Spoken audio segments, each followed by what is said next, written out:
Peace. Shalom. My name is my brother E. I'd like to welcome you back to another daily devotion. I'm going to try to cut it short because some of my daily devotions be turned into sermons. And I come from that. The way the Spirit moves me, it just gets me like that. I'm sorry. So I'm going to try to cut it short because I know there's people who need to hear this daily devotion and for it to be as short as possible. Okay, I want to go into what the Father put heavy in my heart is to speak about Moses and his encounter with the Most High and the instructions given to him to free Israel from bondage and slavery of Egypt, and how Moses was first afraid. Because remember, he had killed the Egyptian when he was brought up and raised in the house of the Egyptians, and disguised as a Egyptian when he was really a Israelite Jew. So because of this, when he found out who he was, he fled. He killed someone because he seen the abuse of another Egyptian. So he fled, took his family, fled, hid in the wilderness for years. And the Father spoke to him and said, I want you to go back now, and I want you to free the people. And he was afraid. He was afraid of the power of the Egyptians, the army, and everything that he was fleeing from, because Egyptian had the rule of the world at that time. So the Father was explaining to him, you have no worries. The Father instructed him word for word what's going to happen to the situation when he goes to the Pharaoh and he tells the Pharaoh, let my people go. He even gave him power and authority to transform a rod that was in his hand into a snake, because the Father knew that the Egyptians were going to challenge him with magic, because magic was the rule of the day. Whoever had the most power, whatever witch or warlock or sorceress was the thing in that day, was used to advise the king or the pharaohs of those days. So if your sorcery and magic and your witchcraft was stronger than the others, you would be closest to the king, because the king would hire you. But Moses was afraid of that because he knew how the system worked. So the Father showed him, look, I got the power, and nobody got power but me. I'm going to show you exactly what's going to happen. I'm going to show you what you have to do. I'm going to show you what's going to happen when he says no. And this is the key point. He said, I'm going to harden the Pharaoh's heart. So his heart will be hardened not to let Egypt go. Right? And a lot of people don't understand this. A lot of people don't believe this, how the Father operates in order for us to fulfill our destiny. The Father has control over all things, no matter what it is. He allows what he allows to happen for a reason. That goes to my testimony of my mother, God bless her soul. She passed away. It was her time to go. But before she passed away, I was given grace and mercy by the Most High, and praise his holy name, that I was able to spend 4 to 5 months with my mother, taking care of her, taking her to appointments, cooking for her, talking with her. I mean, I spent so much time with my mother. It was the most beautiful time I ever spent with my mother since I can remember. And the Father allowed that because he knew at the time that it was her time to go. But I was a little upset because the Father tells me everything, and at the time I didn't know that my mother was gonna pass. But I was given signs, but the Father blinded me because he didn't want me to know that she was going, because he knew that I would have fought it every step of the way. He knew that I would have tried everything in my power to permit it. But after her passing, just to skip it a little quick, he told me, he said, your mother's with me. It was her time to go. And rest assured, you're going to be happy and blessed that your mother, she made it into the heavenly realm with Yeshua. And he showed me that. He guaranteed me that. But this is the thing.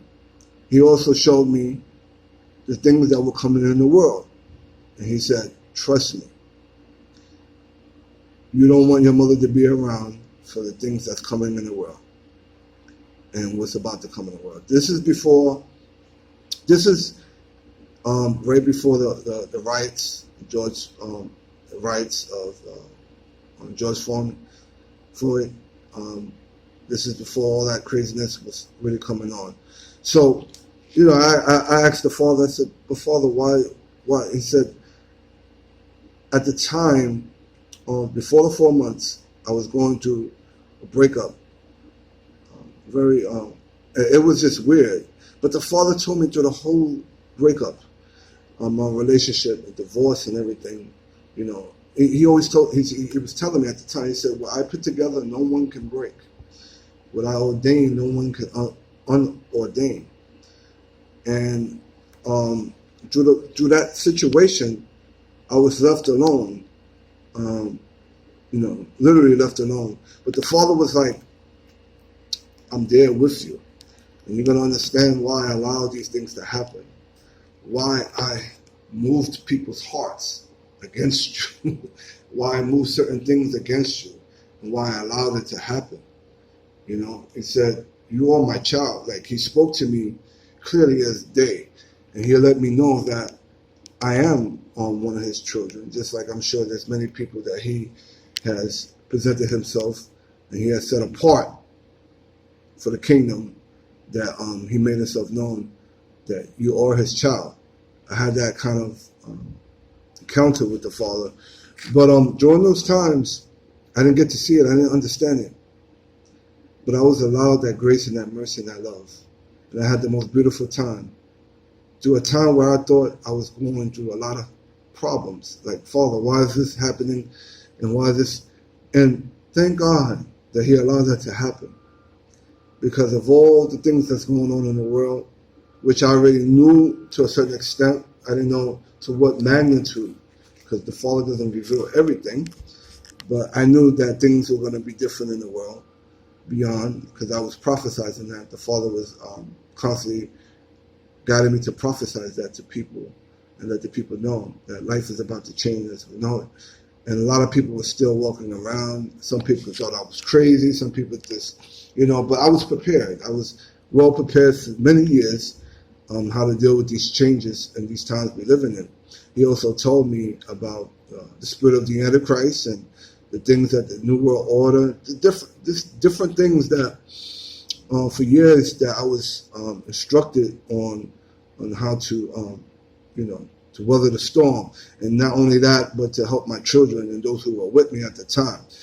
Although, it's a free will, people, whoever the Father has blessed to guide me is free will, But at the end of the day, if those things would have happened and God would have moved other people's hearts against me, or allow their hearts to be moved against me, I wouldn't have been in the position to spend time with my mother, the beautiful 4 to 5 months I had with her, and spending quality time with her.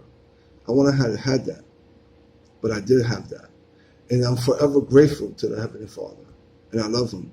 And as I look around at this time that we're living in, and I see all the craziness coming and that's in the world and it's about to come, that people have no idea of the wickedness that's coming in the world and how bad things are going to be, that I'm grateful that my mother is in heaven and that she actually made it to the heavenly realm, what they call paradise, with Yeshua HaMashiach. That was made known to me, that was shown to me, and that gave me the oomph and the power to move on and to continuously to do my Father's work. So this message is for you as well. You may think you're going through problems. You may think you'll be going through this.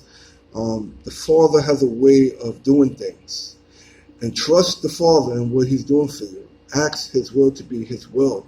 Trust in him. Even though it may seem crazy, it may seem out of the norm. Because remember, before this virus came about, I remember me preaching about how things are going to change.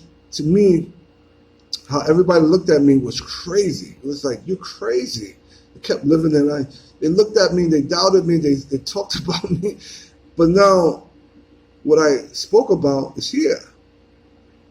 So I'm looking at them like, who's crazy? And I'm looking at them trying to scramble and trying to figure things out and trying to understand, what's going on in the world. And if there's a God, why would he allow it?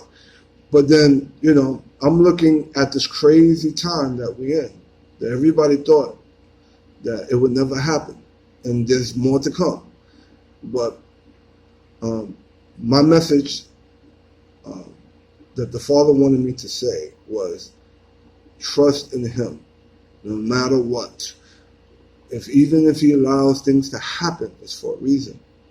Trust him. Have faith. Praise his name when you're down and when you're up. Glorify his name when you're sad and depressed. Glorify his name when you're going through things. Glorify his name. Give him praise for everything that you have, even if it's a little. Give him praise. Be grateful. Beloved. Be obedient to the Father. Because this flesh is only temporary. Our spirit is eternal. And most people don't get this. We don't just come to this world and that's it, and die and that's it. No. There's something that happens after our body goes cold and our spirit starts to drift and disconnect from your body, from this body. There's a judgment that comes. There's a judgment of all your deeds that were recorded. Everything, nothing is hidden. Everything was recorded. Everything, all your sins, all your deeds, everything is weighed against you. This is why it's so important to reconcile the differences, especially at this time. Sins are very serious. Yeshua was made ready, brought to the world to comfort the sinners because of the imbalance of people dying. And it reached the heavens. Reached the Father, of people dying in sin and not knowing what sin was. So that's the Father's love by giving his only begotten Son, made into flesh, to come to teach people what sin is and what sins, iniquities, and transgressions, to free us from it. That's how merciful and loving the Father is. So I hope that this daily message has inspired you. I'm sorry, again, it's a little bit long. I want it to be like 3 minutes, but as the Spirit guides me, I have no control of that. But I hope today's daily devotion has brought you understanding, inspiration, strength, and faith. My name is my brother E. I'd like to thank you for coming. Peace and shalom.